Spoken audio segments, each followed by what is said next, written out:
आंकड़े इस वक्त आपके सामने हैं, अनुमानित आंकड़े जो दो मुख्य पार्टीज बीजेपी और कांग्रेस को लगभग समानता बराबर दिखाते हुए नजर आ रहे हैं। हालांकि अगर हरियाणा की बात करेंगे तो हरियाणा में एक उलटफेर के संकेत जरूर आ रहे हैं, जहां पर कांग्रेस एक बड़े मार्जिन के साथ लीड लेती हुई नजर आ रही है। लेकिन एग्जिट पोल के ये जो आंकड़े हैं ये सिर्फ अनुमानित आंकड़े हैं, ये नतीजे नहीं हैं। जाहिर है कि आंकड़े इस वक्त एक पार्टी को खुश होने का मौका दे सकते हैं और एक पार्टी को जरूर सोचने पर, विचार करने पर मजबूर कर सकते हैं। आंकड़े क्या हैं? जल्दी से आपको इस वक्त दिख रहे हैं हरियाणा के सुपर एग्जिट पोल के आंकड़े, जहां पर अलग अलग चैनल्स के दैनिक भास्कर ने बीजेपी को दिए 19 से 29 सीटें, कांग्रेस को 44 से 54 और अन्य को 5 से 16 सीटें। तो एबीपी का सर्वे एग्जिट पोल 18 से 24 सीटें बीजेपी को दे रहा है, 55 से 62 सीटें कांग्रेस को, अन्य को 5 से 14 सीटें। ध्रुव रिसर्च बीजेपी को 27 से 32 सीटें, कांग्रेस को 57 से 64 सीटें, तो अन्य के खाते में 5 से 8 सीटें अनुमानित जाती हुई एग्जिट पोल में नजर आ रही हैं। मैट्राइज का सर्वे 18 से 24 सीटें बीजेपी को दे रहा है, 55 से 62 सीट कांग्रेस को दे रहा है, 5 से 9 अन्य के पास जा रही हैं। और पीपल्स पल्स का सर्वे बीजेपी को 26, कांग्रेस को 55 विदाउट मार्जिन और अन्य को 5 से 9 सीटें देता हुआ नजर आ रहा है। लेकिन ओवरऑल इन 5 सर्वेस को, एग्जिट पोल के आंकड़ों को अगर आप देखेंगे तो कांग्रेस के लिए मुस्कुराने का यह बड़ा मौका नजर आता है। लेकिन सिर्फ इतना नहीं है, बाकी एग्जिट पोल क्या कह रहे हैं उसकी भी एक तस्वीर हम आपको दिखा देते हैं। Dainik Bhaskar, ABP, Dhruv research, Matrize, people pulse के ये आंकड़े इस वक्त आपके सामने। इसके साथ ही P Marq, TOI, money control, R Bharat, news 18, साथ ही data, Ansh and red mic और CNN 24, एक्सेस माई इंडिया के नंबर्स भी आपके सामने रखूंगी। लेकिन हरियाणा के साथ साथ जम्मू कश्मीर का क्या हाल है? जम्मू कश्मीर में जो इस वक्त सुपर एग्जिट पोल नजर आ रहा है उसमें किस तरीके की तस्वीर उभर कर सामने आ रही है? मेरे सीधे हाथ की तरफ जरा नजर रखिएगा, क्योंकि यहां पर आपको नंबर्स रिफ्लेक्ट होंगे। सबसे पहले जम्मू कश्मीर में, जहां यह बताया जा रहा था कि जम्मू में बीजेपी की स्थिति मजबूत नजर आएगी। क्या दिखा रहे हैं ये सर्वे? यहां पर बीजेपी दिख रही है 27 से 32 सीटें आज तक सी वोटर के सर्वे में, और कांग्रेस 40 से 48 सीटों पर, पीडीपी 6 से 12 सीटों पर इस वक्त नजर आ रही है, तो अन्य 6 से 11 पर जा रहे हैं। इंडिया टीवी क्या कह रहा है? इंडिया टीवी 24 से 34 सीटें बीजेपी को, 35 से 45 सीटें कांग्रेस को, पीडीपी का खाता भी इसमें नहीं खुला है और 16 से 26 सीटें अन्य के खाते में नजर आ रही हैं। अब दैनिक भास्कर यहां पर दे रहा है 20 से 25 सीटें बीजेपी को, कांग्रेस प्लस को यानी कि कांग्रेस प्लस एनसी 35 से 40 सीटें, पीडीपी 4 से 7, अन्य के पास 12 से 18। मैट्राइज 28 से 30 सीटें बीजेपी को, कांग्रेस प्लस को 28 से 30 सीट, पीडीपी को 5 से 7, अन्य को 8 से 16 सीटें देता हुआ नजर आ रहा है। और आज तक सबसे टॉप पर 27 से 32 सीटें बीजेपी के पास, कांग्रेस प्लस 40 से 48 सीटें, पीडीपी के पास 6 से 12 और अन्य के पास 16 सीटें जाती हुई इस वक्त नजर आ रही है। ये जम्मू कश्मीर का सुपर एग्जिट पोल आज तक दैनिक भास्कर, पीपल्स पल्स और साथ ही मैट्राइज क्या कह रहा है? न्यूज 18 वहीं बीजेपी को दे रहा है 26, कांग्रेस को 40, पीडीपी को 7, अन्य के पास 17। आर भारत मैट्राइज का मैंने जिक्र कर ही दिया है, जो आपको इस वक्त 28 से 30, 28 से 30 और साथ ही 5 से 7, 8 से 16 नजर आ रही हैं। साथ ही इसके अलावा इंडिया टीवी दे रहा है 24 से 34 सीटें बीजेपी को, 35 से 45 कांग्रेस को, पीडीपी के पास 0 है, अन्य के पास 16 से 26 है। जम्मू कश्मीर का ये सुपर एग्जिट पोल इस वक्त आपके सामने है। जम्मू कश्मीर, हरियाणा, एक तरफ जम्मू और कश्मीर में जहां पर बीजेपी दावा कर रही है और हरियाणा में भी जीत का दावा कर रही है। सबसे बड़ी बात अब बीजेपी ये कह रही है कि जो एग्जिट पोल है वो एग्जैक्ट पोल नहीं होंगे और हम जीत दर्ज करने वाले हैं। कांग्रेस के लिए जाहिर बात है कि एक खुशी का मौका है, कम से कम एग्जिट पोल के आंकड़े देखकर, सुपर एग्जिट पोल के ये बताया जा रहा है कांग्रेस की तरफ से कि उनकी तरफ से जो भी मेहनत की गई वो रंग ला रही है। आम आदमी पार्टी की प्रवक्ता वंदना इस वक्त हमारे साथ मौजूद है, वंदना सिन्हा। सोहेल काजमी है वरिष्ठ पत्रकार के तौर पर, संजीव कौशिक जी स्टूडियो में राजनीतिक विश्लेषक के तौर पर मौजूद हैं, विपिन शर्मा जी इस वक्त वरिष्ठ पत्रकार के तौर पर हमारे साथ जुड़े हुए हैं, सौरभ दुबे जी स्टूडियो में इस वक्त मौजूद है, पॉलिटिकल एनालिस्ट, के शर्मा साहब भी स्टूडियो में राजनीतिक विश्लेषक के तौर पर, अदनान मलिक साहब हैं राजनीतिक विश्लेषक हमारे साथ मौजूद हैं इस वक्त। आप सभी का बहुत बहुत स्वागत करती हूं और सबसे पहले वंदना जी मैं आप ही के पास आना चाहूंगी, फिर उसके बाद मैं सीनियर जर्नलिस्ट के पास और पॉलिटिकल एनालिस्ट के पास चर्चा के लिए जाऊंगी। लेकिन वंदना सिन्हा जी, क्या लगता है आपको, हरियाणा में 90 सीटों पर अकेले लड़ने का फैसला इन एग्जिट पोल्स में आम आदमी पार्टी खुद को कहां पर खड़ा हुआ देख रही है? देखिए, सबसे पहले तो मैं ये बोलूंगी कि आम आदमी पार्टी ने 90 सीट पे अकेले ही चुनाव लड़ा और हरियाणा में आम आदमी पार्टी को भरपूर प्यार मिला। वहां से हमारी पार्टी की आज जो संगठन है एक मजबूत संगठन है और अभी कोई फाइनल रिजल्ट्स नहीं आए हैं। अभी सिर्फ एक प्रोजेक्शन है और प्रोजेक्शंस के आधार पे कुछ कहना इतना आसान नहीं होता, क्योंकि पीछे पास्ट के जितने भी एक्सपीरियंसेस हैं उसमें भी हमें पता है कि जो प्रोजेक्शंस है वो कभी राइट नहीं होते। और आने वाला समय जिस दिन हो सकता है 8 तारीख को आम आदमी पार्टी ही सरकार बनाए और हो सकता है कांग्रेस बनाए, और जब ये इलेक्शन है और इलेक्शन में किसी की हार किसी की जीत होती है, लेकिन जिस प्रकार से हरियाणा में आम आदमी पार्टी को भरपूर प्यार मिला और जिस प्रकार से लोगों ने यहाँ के दिल्ली मॉडल ऑफ गवर्नेंस या फिर Arvind Kejriwal model of governance को पसंद किया है, आज भी उनके दिल और दिमाग में ये बात छप गई है कि यदि अरविंद केजरीवाल के लिए जो प्यार है आम आदमी पार्टी के लिए जो प्यार था, और वो भरपूर प्यार आम आदमी पार्टी को हरियाणा में मिला। ठीक है, लेकिन आपने जो कहा कि एग्जिट पोल कभी ठीक साबित नहीं हुए, तो मैं उसको कभी कभार कर देती हूं। जो कभी कभार, वंदना जी, ऐसा रहा है कि एग्जिट पोल जो है वो एकदम सटीक नहीं बैठे, लेकिन ऐसा बहुत बार हुआ है कि वो बहुत क्लोज और कई बार राइट एप्ट भी नजर आए हैं। जाहिर बात है कि वो एक वोटर का मूड होता है बाहर आकर और एक सैंपल होता है जो कि क्लियरली रिफ्लेक्ट होता है, और कभी वो 19-20 भी हो सकता है। हमारे साथ बाकी मेहमान भी इस वक्त मौजूद है, चर्चा करेंगे। संजीव कौशिक जी, आपके पास आती हूं, दोनों को लेकर चर्चा करना चाहूंगी, हरियाणा और जम्मू कश्मीर। लेकिन पहले हरियाणा की बात कर लेती हूं, क्योंकि हरियाणा के लिए तो एकदम जाहिर है कि कांग्रेस के लिए तो इस वक्त ऐसी स्थिति दिख रही है, दोनों हाथ में लड्डू। बहुत खुशी का इस वक्त नजारा कांग्रेस के लिए है, नंबर्स के हिसाब से तो कम से कम यही रिफ्लेक्ट होता है। लेकिन जल्दी से, क्योंकि आप सभी वरिष्ठ पत्रकार हैं, क्विकली एक एनालिसिस के साथ मैं शुरुआत करती हूं। संजीव कौशिक जी, आपसे क्या लगता है कश्मीर में हुआ, हरियाणा में हुआ क्या है? देखिए, हरियाणा में तो 2019 में ही हम देख रहे थे कि भारतीय जनता पार्टी को लोगों ने एक तरह से इनकार कर दिया था, उनको सत्ता से बाहर कर दिया था। जेजेपी लगातार एक दूसरे से सिर्फ प्रोटोकॉल वाली बात और एक दूसरे की आलोचना करने वाले एक साथ मिलकर जो ही उस सत्ता में आए, लोग उसी समय बिदक गए। लोगों ने 5 साल की सरकार देखा था और उसके बाद में बाहर का रास्ता दिखा दिया था।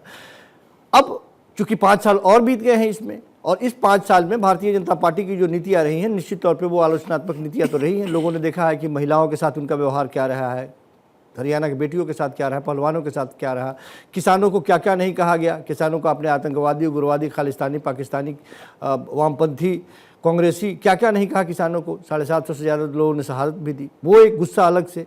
महिलाओं के साथ जो व्यवहार, प्रधानमंत्री जहाँ रहते हैं या संसद भवन के 500 मीटर की दूरी पर जिस तरह से महिलाओं के साथ या पहलवानों के साथ जिस तरह की व्यवहार की, वो भी एक कारण था इसमें। और किसानों के साथ, महिलाओं के साथ, जवानों के साथ, जवान भी, हम जानते हैं कि पूरे हिंदुस्तान में जो जितने महज 2% जनसंख्या के आधार पर हिंदुस्तान में हरियाणा के लोग हैं, लेकिन पूरे फोर्स की यदि बात की जाए तो 10% लोग वहाँ से पूरे फोर्स में अपना योगदान देते हैं। वो तो वो 10% जो लोग सुबह निकल जाते हैं, सड़कों पे दौड़ना शुरू कर देते हैं, उनके बच्चों को या उन लड़कों को किस तरह से लगा अचानक कि हमारे पर कतर दिए, ये एक योजना लगा कर अग्निवीर के नाम से। तो ये सारा गुस्सा समवेत था और उसी गुस्से का नतीजा वो सामने आपको मिला जुला दिखाई दे रहा है। भारतीय जनता पार्टी ने लगातार कोशिश की कि इसको खत्म किया जाए, ये नाराजगी दूर की जाए, लेकिन वो नाराजगी दूर नहीं हो पाई और लोगों ने जो मन बना लिया था, आप ये कह सकती हैं कि 10 साल का एंटी इनकम्बेंसी भी साथ में रहा और भारतीय जनता पार्टी अपने सूबों में कामयाब नहीं रही। और कांग्रेस पार्टी खास करके एक आक्रामक तेवर के साथ साथ सरोकारी मुद्दों के साथ साथ लोगों के बीच में गई। संविधान खत्म करने की बात ये कर रहे हैं, आरक्षण खत्म करने की बात ये कर रहे हैं। इन सबों को मिलाकर के कांग्रेस पार्टी की इस बार रणनीति बेहतर रही। ठीक है, और वो रिफ्लेक्ट हो रहा है, आप ये कह रहे हैं। विपिन शर्मा जी, आपके पास आते हैं, क्योंकि कौशिक जी ने अपने पूरे जो उनकी तरफ से वक्तव्य रखा गया उसमें उन्होंने एक बात तो की कि बीजेपी ने खत्म करने की इस नाराजगी को कोशिश की, क्योंकि अभी तक वो इन कोशिशों को ही नकार रहे थे कि बीजेपी कोशिश करने की ही स्थिति में नहीं है, लेकिन अभी वो ये कह रहे हैं कि कोशिश तो की, लेकिन नंबर जो रिफ्लेक्ट कर रहे हैं, आपको लगता है कि ये पूरा क्लियरली एंटी इनकम्बेंसी का असर है, या जैसा कि बीजेपी कह रही है कि ये एग्जिट पोल एग्जैक्ट साबित नहीं होंगे, पूरी तरीके से पलट जाएंगे, आपको इसके आसार नजर आते हैं, या फिर कांग्रेस की बल्ले बल्ले है, 10 साल का सूखा खत्म करेगी अगर सरकार बना लेगी कांग्रेस यहां पर? तो देखिए, मैंने अभी पहले भी चर्चा में इस बात का जिक्र करा था कि यहाँ पर ये जो एग्जिट पोल के आंकड़े सामने आ रहे हैं, तो ये they are on the expected lines, यही हम लोग उम्मीद लगा के बैठे थे, क्योंकि यहाँ पर ये बोला जाए कि बिल्कुल एक जिसे अंग्रेजी में कहते हैं थंपिंग मेजोरिटी कांग्रेस को मिलेगी, क्योंकि बार बार जो बोला जा रहा था कि बिल्कुल जनता आक्रोशित है। देखिए, आक्रोश अपनी जगह है, एंटी इनकम्बेंसी अपनी जगह है, पहलवानों का गुस्सा अपनी जगह है, जवानों का गुस्सा, चाहे अग्निवीर की बात करें, सरकारी नौकरियों की भर्ती की बात करें, वो अलग बात है। लेकिन यहां पर एक बात समझने की आवश्यकता है कि पुराने चुनावों को भी मद्देनजर रखना पड़ेगा कि कर्नाटक में क्या हुआ था, फिर गुजरात के विधानसभा के चुनावों में क्या नतीजे आए थे। और सबसे जरूरी बात मैं चाहता हूं आज दर्शकों तक पहुंचे कि अमूमन हम बात करते हैं गोल्डन ट्रायंगल की, दिल्ली, आगरा, जयपुर की, तो यहां पर अगर मैं उस बात में इजाफा करूं, एक डायमंड ट्रायंगल दिल्ली, पंजाब, हरियाणा, तो यहां पर उसका क्या मायने हुए कि सहूलियत की राजनीति हो रही है कि अब यहां पर बड़ा दिलचस्प हो जाएगा, क्योंकि एक किसानों का मुद्दा अपनी जगह बरकरार है पंजाब के और जो अंबाला के वहां रास्ते पे, क्योंकि मैं पंजाब में काफी समय मैंने बिताया अभी हाल फिलहाल में पिछले वर्ष, और यहां पर हरियाणा में मुझे काम करने का मौका मिला है।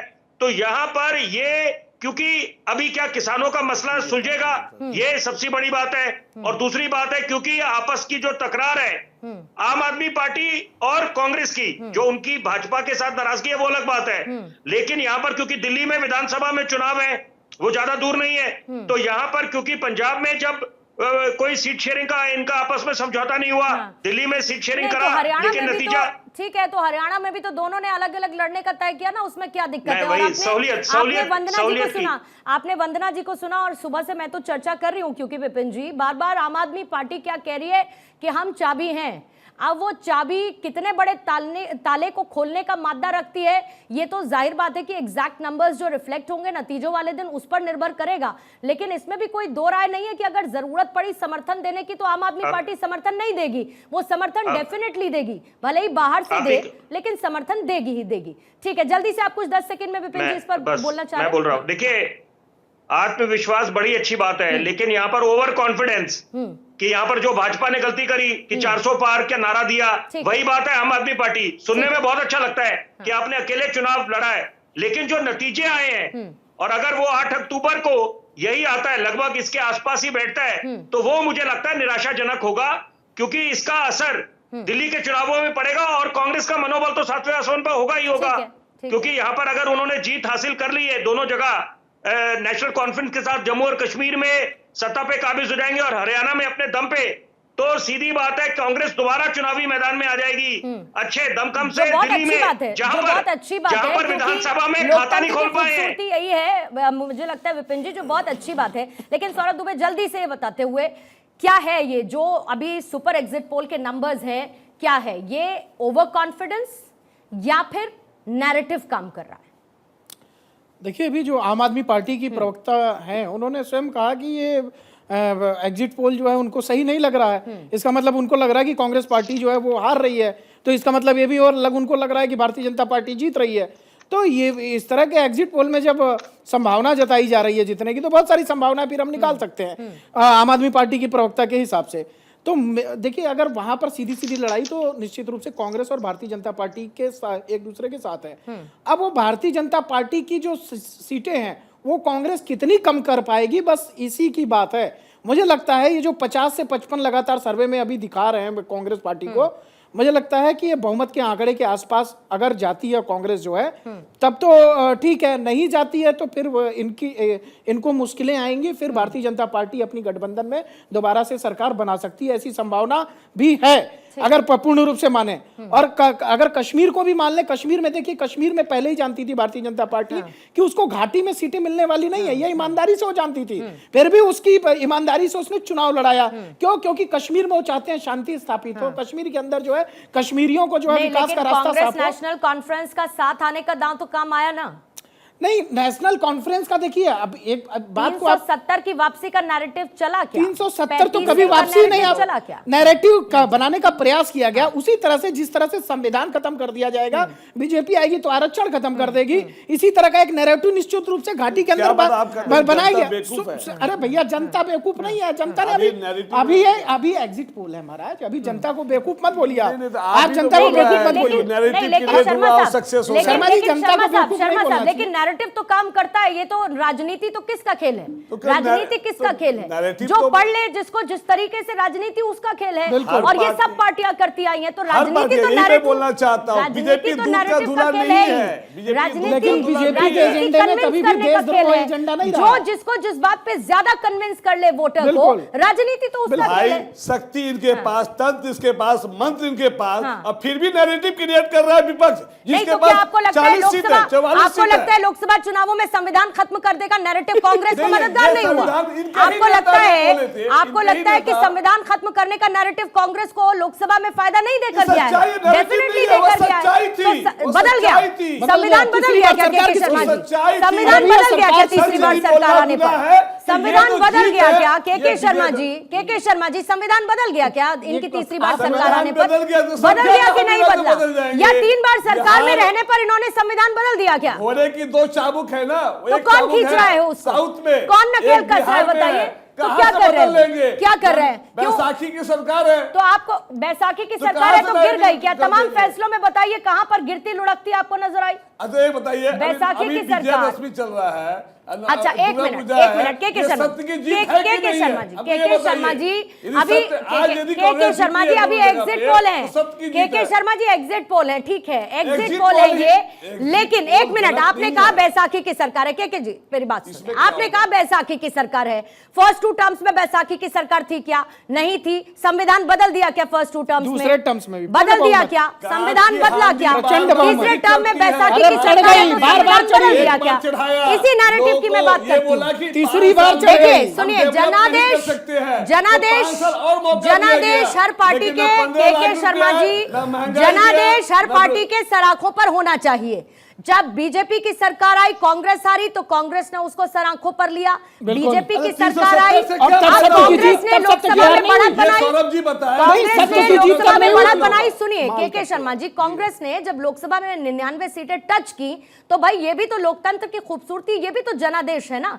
बीजेपी ने 240 के साथ सराखों पर उसको भी बिठाया ना, काम कर रही है ना। फिर भी इनको प्रॉब्लम है ठीक है, कि ठीक 99 है, सीट में ठीक है, कितना चलिए। मिठाई अरे भाई आप सत्य की जीत कह रहे थे, तब जब भारतीय जनता पार्टी जीत के आई थी तब भी सत्य की जीत हुई जल्दी थी। से हमको एक ये एक प्रतिक्रिया बताइए कि सबसे लेना जम्मू चाहती हूँ। कश्मीर सौरभ में जी, आपने क्या विकास के साहब किया? के जम्मू का- वहाँ पे क्या साहब थोड़ा कश्मीर पर भी, पलायन कम हो गया। कश्मीर पर भी थोड़ा सा फोकस करेंगे। हाँ, अदनान जम्मू मलिक भी हैं, कश्मीर में क्या अदनान विकास मलिक है? अदनान मलिक भी 370 के हैं। आने से कितने अच्छा, लोगों को रोजगार एक बार मिला? एक बार कितने एक लोग बार की एजुकेशन सुनिए, सिस्टम बदली? सुनिए। पूरा कितने आंकड़ा है। लोग वहाँ पे पूरे आंकड़ा आंकड़ों दिए? के साथ आंकड़ा वो दे देता हूं मैं। अच्छा, RSS एक के सेकंड, पत्रिका एक में आंकड़ा है या रियल जमीन पे अरे आंकड़ा जमीन है? पे आंकड़ा है, बिल्डिंग बनी है तो जमीन पे बनी कहाँ बनी है, है? स्कूल बन के दिखाई एक दे रहा मिनट, है। अदनान मलिक साहब और सोहेल काजमी जी, जम्मू वाले तो अदनान वहाँ मलिक पे और सब सोहेल कुछ- काजमी जी तो के जी फिर मेरे हार साथ क्यों हैं इस गए? वक्त। फिर भारती में अदनान जीता मलिक क्यों साहब नहीं? आपके साथ शुरू कर रही हूँ, काजमी साहब आपके पास आऊंगी। मैं ये समझना मुझे चाहती हूँ कि जो 30 जम्मू सेकंड, कश्मीर में 30 आती हूँ आपको पूरा समय दूंगी, पूरा डर समय के मारे घाटी में पूरा जाते समय नहीं थे ये, डर पूरा के मारे समय। नहीं जाते थे अच्छा, जहाँ बोलिए। पे। हम लोग तो बहुत आज घूमने जाते हैं बर्फ की वादियों में मेरा खेलने। तो हनीमून भी वही हुआ भैया। ये तो बहुत अच्छी बात है। चलिए अच्छी बात है।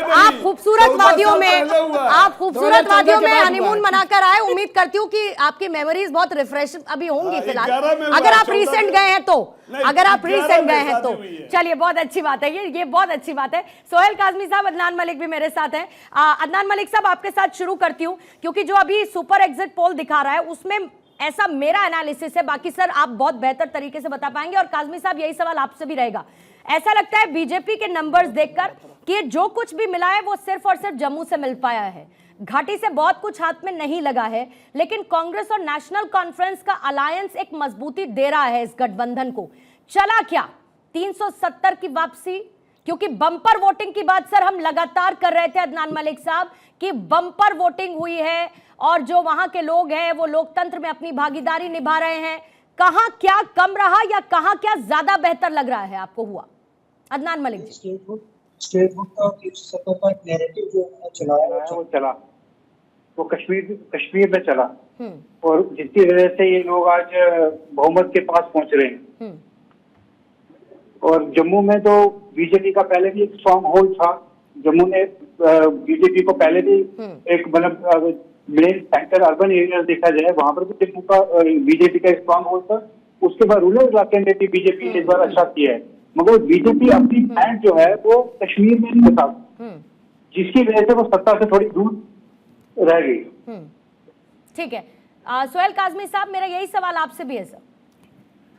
देखिए पूर्णिमा जी, हम तो शुरू से आपके साथ डिस्कशंस कर रहे हैं फेज 1, फेज 2, फेज 3 में, और आज लगभग जो आपने आंकड़े बताए हैं लगभग मिलते जुलते आंकड़े हैं। हम भी यही स्पेकुलेट कर रहे थे, 2-3 ऊपर नीचे होते हैं, ये संभाविक तौर पे है। लेकिन ये है कि बीजेपी ने जितना बेस अपना बनाया था वो जम्मू में ही था, और जो हम सोच रहे थे, हम मतलब सारे जो भी नजर रख रहे थे इलेक्शंस पे कि शायद बीजेपी 25 के आंकड़े से नीचे जाएगी due to incumbency, with in incumbency factor. लेकिन बीजेपी इंप्रूव कर रही है, 27, 28, 29, 30 तक अगर वो चली जाती है तो BJP has done a very ट्रेमेंडस job in Jammu province. जहां तक कश्मीर की बात है, कश्मीर में इनका कैडर बन गया, कश्मीर में इनके डिस्ट्रिक्ट प्रेसिडेंट्स बन गए, कश्मीर में भारतीय जनता पार्टी की रैलीज हो रही है। इससे बड़ी win win situation Bharatiya Janata party के लिए कश्मीर में कोई नहीं। लेकिन जहां तक विकास नहीं हुआ, यही तो मैं कहना चाहता हूँ, बीजेपी का विकास हुआ,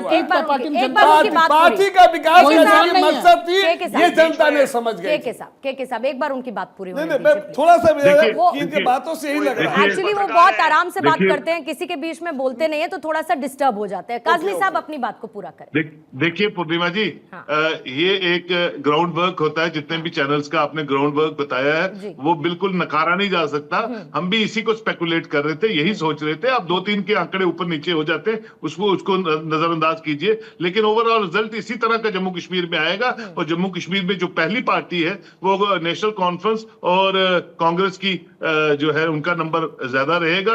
पीडीपी ने पहले कह दिया अनकंडीशनल सपोर्ट देने को, उनको पहले बोला हुआ महबूबा मुफ्ती जी ने। तो कुल मिला के आंकड़े देंगे, लेकिन जो इंडिपेंडेंट्स हैं, जो आप बता रही हैं, बस निर्दलियों के सहारे, बार बार मैं यही इसी बात का जिक्र कर रही हूं। और इनफैक्ट मैं अगर हरियाणा में भी देखूं और जम्मू कश्मीर के सुपर एग्जिट पोल्स में भी देखूं तो दोनों में जो अन्य के आंकड़े हैं वो बहुत बेहतर स्थिति में नजर आ रहे हैं। और अगर मैं बीजेपी का ट्रैक रिकॉर्ड देखूं या बीजेपी जिस तरीके से सरकार बनाती है उसमें निर्दलियों का सहयोग लेने से भी हिचकी नहीं है।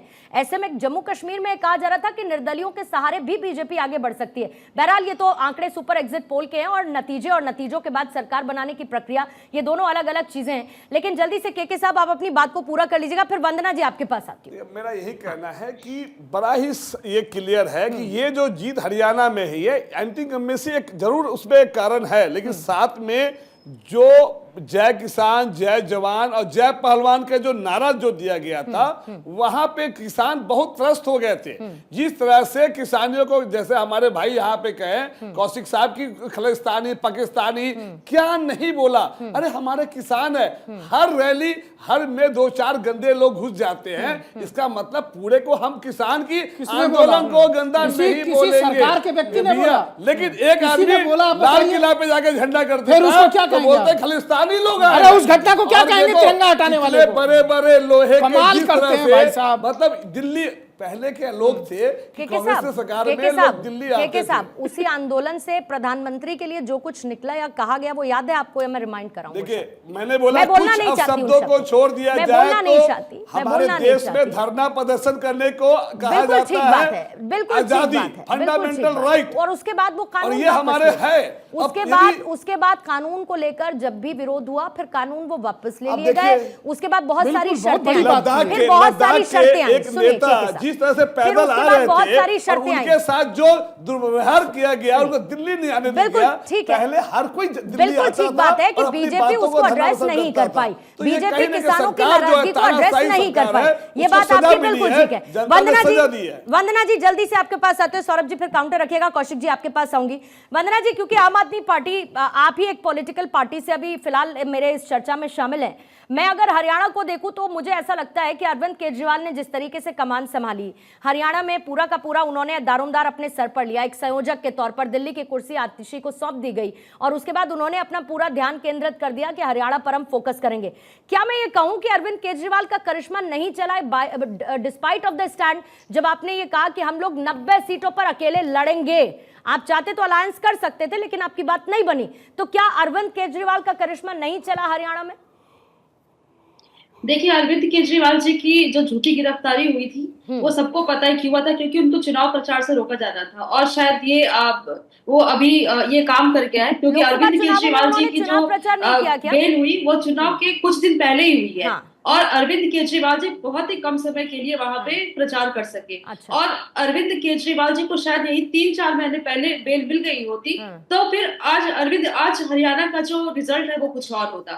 और रहा जहां तक अभी आने वाले रिजल्ट की बात, तो अभी भी 8 तारीख को हमारे समर्थन के बगैर वहां पे सरकार नहीं बनेगी और वो जो चाबी है अरविंद केजरीवाल के हाथ में ही होगा। और जिस प्रकार से हमारी रैलीज हुए और जितने कितना दे रहे हैं, 90 में से रैलीज हुए, कितना दे रहे हैं खुद को वंदना जी? कितनी सीटों पर आपको वो तो लगता है रिजल्ट कि आम आदमी पार्टी वो जीत रिजल्ट बताएगा, वो रिजल्ट नहीं, बताएगा। आपका भी लेकिन तो आप ये लोग तो तो तय आप है लोग कि भी तो हमारे इंटरनल सर्वे में बहुत हो आप सकता है लोग उसमें ये हो सकता है कि जितना अदर्स है वो हमारा हो, जितना अदर्स है वो हमारा हो, ये भी तो अच्छा। पॉसिबल है। और अच्छा, और- यानी और कि ये भी- अदर्स ये भी आपका तय है हो, कि- अगर अदर्स आपका है तो आप 10 से 16, 5 से 16, 5 से 14, 2 से 3, 5 से 9, 5 से 8, 3 से 14, 6, 10, 8, 6, 10, 10, 2 से 6, मतलब ये मैं मानूं अगर अन्य की आप बात कर रही हैं तो 90 ये में तो से। तय है कि हमारे समर्थन के बगैर वहां पे सरकार नहीं अच्छा बनेगी। ठीक है, मतलब और आप उस जितने- मुद्रा में जितने है भी- फिलहाल, आप उस मुद्रा में है कि हम समर्थन ही देंगे। जिस मुद्रा में अभी जेजेपी हरियाणा में अपने आप को समझ रही है कि ताले की चाबी तो हम ही खोलेंगे, अभी उसमें उनके साथ आ गए हैं एक क्या बोलते हैं, आम आदमी पार्टी भी आ गई है। आम आदमी पार्टी देखना चाहिए, मुंगरी लाल के हसीन सपने ठीक आप- नहीं होते हैं, वंदना जी कभी कह कभी रहे हैं हार कि स्वीकार आप करना दिन चाहिए। दिन में हसीन सपने देख रही हैं, हाँ, इतना भी मत वंदना सोचिए जी, आम ऐसा आदमी भी पार्टी नहीं ऐसा है। देखिए, करे। आप अच्छा लगे ये अच्छी बात है, हिम्मत करना चाहिए, बट इतना भी नहीं है कि लोगों ने केजरीवाल जी को वहां पे हरियाणा में नहीं स्वीकार किया। 90 सीटों पे कंटेस्ट नहीं, नहीं लेकिन किया क्यों नहीं और किया? जनता ये का अच्छी बात क्यों है, नहीं 90 किया? कंटेस्ट के अगर इसके नहीं, क्यों आज नहीं भी- किया? आज फिर भी- अगर क्यों आज नहीं भी किया? आप कह रहे हैं हरियाणा नहीं की किया, हर चलिए मैं जनता- मानती हूँ, देखिए, तो क्यों नहीं किया? आपको क्यों लगता है? बीजेपी का जो तरीका था कि जिस तरह से हेलीकॉप्टर दिया गया वहां पे और बीएसपी को अलग से लड़ाया गया और वहां पे आजाद पार्टी को अलग से किया गया, तो ये सारे चीजों को उन्होंने कहा कि जो वोटों का जो है वर्गीकरण अलग चला जाएगा और जिससे मेरी सीट निकल जाएगी। जेजेपी को खत्म हो गई, INLDA पहले ही खत्म हो चुकी थी। आपने गोपाल कांडा को भी देखा। इतनी जल्दी आप कैसे आपने कह सकते हैं कि जेजेपी खत्म हो गई? राम रहीम को जिस तरह से आपको पेरोल पे अभी लाया क्यों गया, लगता है कि ये जेजेपी क्या खत्म आपको हो गई? नहीं लगा आपको कि क्यों देश में लगता है ये कि जेजेपी कितना खत्म हो गई?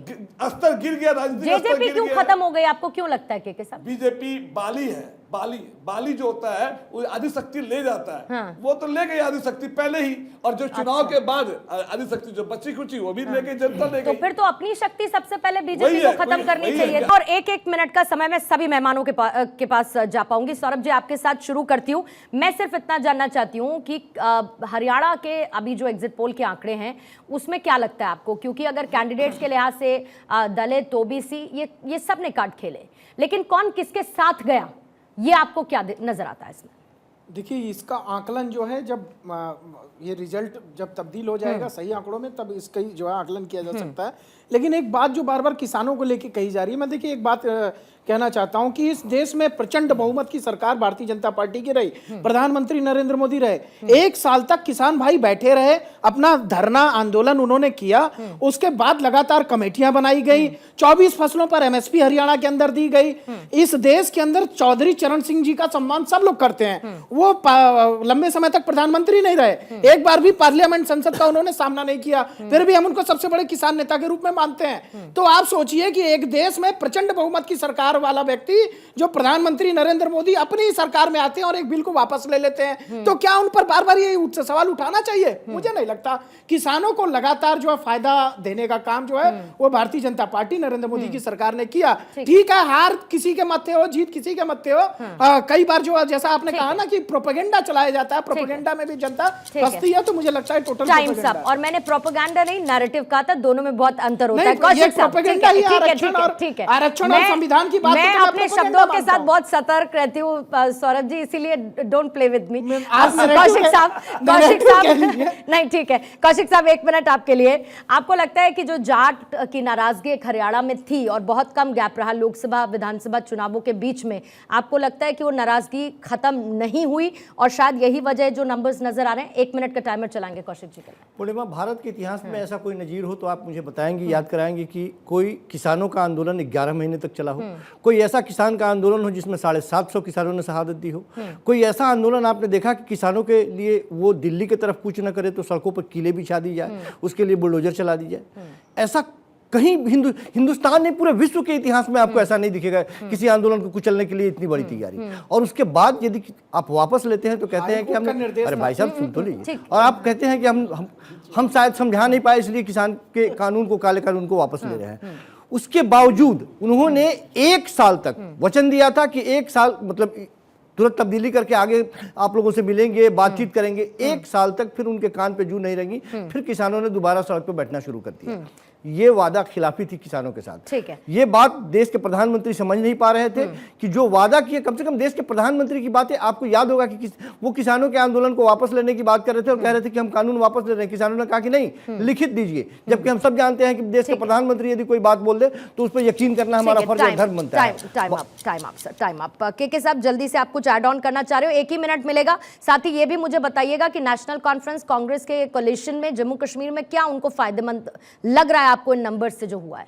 देखिए, सबसे पहले तो जैसे हमारे भाई बताए कि वहाँ पे जो दिया गया पुरस्कार चौधरी चरण सिंह जी को, और बट आपने देखा कि देखिए उनके विचारों को नहीं दिया गया सम्मान, उनके विचार को दे देते और स्वामी रघुनाथ की जो कमेटी की जो बातें यदि मान लेते और लद्दाख से जो सिर्फ 150 लोग चले थे, अरे उसमें कौन सी किले बिछाने थी, उनको क्यों रोकना था?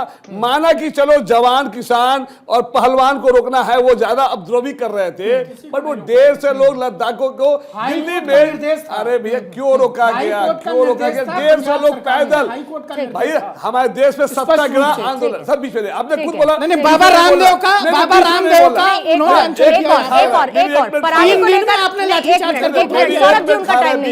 आप अपने 18 सेकंड बच्चे पूरा नहीं, ये खा गए मेरे, कोई बात नहीं, ये खाने की आदत, माफ कर दीजिए, आगे बढ़िए। मेरा यही कहना है कि सत्याग्रह आंदोलन जो देश में सत्याग्रह आंदोलन करना कोई गुनाह नहीं है। यही बात है एनसी की वहां पे Jammu Kashmir, timer team please मत हटाइए, दिक्कत होती है। जम्मू कश्मीर में तो मुझे लगता है कि वहां पे जनता का जो है अब फायदा होगा। ठीक है, टाइम साहब। सर लेकिन आपने क्योंकि किसानों का जिक्र किया तो आपने क्योंकि सुप्रीम कोर्ट की बात की, सौरभ जी ने, सुप्रीम कोर्ट ने पूछा कि आप पराली को लेकर केसेस करने में इतना हिचक क्यों रहे हैं, यह पूछा गया। और यही वो किसान है जो चाहते थे कि उन पर दर्ज हुए केसेस को वापस ले लिया जाए। यहां पर एक कॉन्ट्रडिक्शन खड़ा होता है सर, जिसको आपको साथ में मेंशन करना चाहिए। विपिन शर्मा जी आपके पास आते हुए जल्दी से अगर हरियाणा को लेकर और जम्मू कश्मीर को लेकर आप 1 मिनट में सर कुछ ऐड ऑन करना चाहें तो। मैं ये समझना चाह रही हूं कि हरियाणा में कौन किसके साथ और कौन किसके साथ नहीं रहा। देखिए, क्योंकि अभी जो एग्जिट पोल के आंकड़े आ रहे हैं तो वहां पर ऐसा उम्मीद नहीं जताई जा रही कि कांग्रेस को किसी के सहारे की जरूरत होगी। लेकिन मैं, क्योंकि ये हम लोग एक फैशन सा बन गया है बैसाखी शब्द का इस्तेमाल करें, तो अगर जैसे मैं मिसाल के तौर पे बोलूं, मेरे परिवार में मेरे दादाजी बैसाखियों के सहारे चलते थे जब थोड़े बुजुर्ग हुए, तो ये मुझे लगता है ऐसे अपशब्दों से बचना चाहिए। मतलब आप उसको अगर बोले, और ये बैसाखियों की अगर बात हो रही है तो ये भूलना नहीं चाहिए कि यहां पर हम बोलते हैं कि भाजपा बैसाखियों के सहारे बैठी है। तो जनाब, अगर हम आकलन करने बैठे हैं तो निष्पक्ष होकर आकलन होना चाहिए, सारे पहलुओं को जाकर करें कि अगर इंडिया अलायंस बैसाखियों के कितनी बैसाखियां उनके पास हैं, तो अगर वो क्या सत्ता पे काबिज हो जाएंगे? तो ये अभी जो मुद्दा है चुनाव का, ये कांग्रेस, बड़ी जरूरी बात मैं बोलने जा रहा हूँ, कांग्रेस बधाई की पात्र है, कांग्रेस बधाई की पात्र है, क्योंकि हरियाणा में देखिए एंटी इनकम्बेंसी अपनी जगह है। लेकिन विपिन जी टाइम आप सर। अदनान मलिक साहब आपके पास आते हुए, जो अभी एग्जिट पोल के नंबर्स हैं, पीडीपी के साथ क्या हो गया? क्योंकि 10 साल बाद सर चुनाव, महबूबा मुफ्ती ने अपनी बेटी को आगे किया, बहुत सारे मुद्दे उनकी तरफ से उठाए गए, लेकिन आपको लगता है कि नेशनल कॉन्फ्रेंस कुछ पीडीपी के कंपैरिजन में ज्यादा बेहतर स्थिति में क्यों आ गई? बेसिकली पीडीपी जो थी उसका थोड़ा लोगों का भी फेथ खत्म हो गया जब उसने बीजेपी के साथ ज्वाइन किया। उसका खामियाजा कश्मीर में पीडीपी को बहुत बड़ा भुगतना पड़ा, जिसकी वजह से लोगों का उन पे ट्रस्ट फैक्टर कम हुआ। पहले जमाते इस्लामी भी उनको वो देती थी, वोट देती थी, इस बार जमाते इस्लामी के भी अपने कैंडिडेट खड़े हो गए, तो पीडीपी को जो सेपरेटिस्ट की तरफ से सपोर्ट मिलती थी वो वोट नहीं मिली, जिसकी वजह से पीडीपी जो है वो कमजोर पड़ी है। और इंडिपेंडेंट कैंडिडेट जो है उनकी तादाद आप देखेंगे बड़ी है। ठीक है, चलिए 30 सेकंड में सर ने अपनी बात खत्म कर दी। काजमी साहब आपके पास आते हो, ये अच्छी बात है, 1 मिनट के बाद आप लोग रुकते नहीं है और सर ने, अदनान सर ने 30 सेकंड में खत्म कर दी। काजमी साहब दे दूंगी, कोशिश करूंगी। सर काजमी साहब आपके पास आते हुए यही सवाल मेरा है आपसे, क्योंकि 370-35 से, और जब वहां पर नरेंद्र मोदी गए तो उन्होंने कहा कि नौजवानों और वर्सेस परिवारवाद के खिलाफ ये लड़ाई है। क्या बाय नहीं कर पाए वहां के लोग ये नैरेटिव जो प्रधानमंत्री ने रखने की कोशिश की? देखिए, प्रधानमंत्री के मुंह से बार बार परिवारवाद, अमित शाह साहब के मुंह से बार बार परिवारवाद, तीन खानदान, उसका नुकसान भारतीय जनता पार्टी को हुआ है, नेशनल कॉन्फ्रेंस को और पीडीपी को उसका फायदा हुआ है। क्योंकि एक बात को रिपीट करना, वो भी इतने बड़े चेयर पे बैठ के, मुझे लगता है वो लोग एक्सेप्ट नहीं करते। दूसरा ये है कि पीडीपी से हमें उम्मीद नहीं थी। अदनान ने जैसे बोला कि वो एक फैक्टर था बीजेपी के साढ़े 4 लोगों को रोष था, तो हम सोचते थे 3, 4, 5 सीटें निकालेगी। लेकिन जो एग्जिट पोल बता रहा है, अगर वो 8 तक जाती है, 9 तक जाती है, और वो भी पीएजीडी में होने के बावजूद, पीएजीडी से वो अलग होके अपने बलबूते पे महबूबा मुफ्ती एक स्टार कैंपेनर की तरह, कोई उनके और स्टार कैंपेनर तो था नहीं, तो ये फिर भी अगर 7-8 सीटें लेती हैं तो अपनी आइडेंटिटी, अपना वजूद पीडीपी ने बरकरार रखा है। और ये भी कहा उन्होंने शुरू में कि अनकंडीशनल सपोर्ट देंगे जो भी सरकार बनेगी इंडिया अलायंस की। बिल्कुल, और मैक्सिमम जो है आर भारत मैट्राइज तो 28 सीटों तक भी उनको दे रहा है, जो मुझे लगता है अमंग्स ऑल ये हाईएस्ट पीडीपी के पास जा रहा है। अंत में क्लोजिंग कमेंट वंदना जी 1 मिनट का आपसे लेना चाहूंगी। Keeping the hopes high ma'am. बिल्कुल, देखिए हम वहां पे 90 सीटों पे लड़े और वहां की जनता से भरपूर प्यार लिया, और जो अरविंद केजरीवाल जी की 5 गारंटी के साथ हमने वहां पे चुनाव लड़ा, उसमें जनता ने हमें पूरा सपोर्ट किया, और जनता आज भी हमारे साथ है। क्योंकि यदि कोई ग्राउंड पे काम करता है तो अरविंद केजरीवाल जी करते हैं, और अरविंद केजरीवाल जी का model of governance world famous है। चाहे अच्छी शिक्षा की बात करें, अच्छी हेल्थ केयर की बात करें, हम फ्री बिजली की बात करें, और या हम फ्री पानी की बात करें, तो ये सिर्फ यदि पॉसिबल है तो Arvind Kejriwal model of governance में है। और हरियाणा के लोगों ने इसको भरपूर प्यार दिया, और हरियाणा के लोगों ने बहुत बहुत लाइक किया।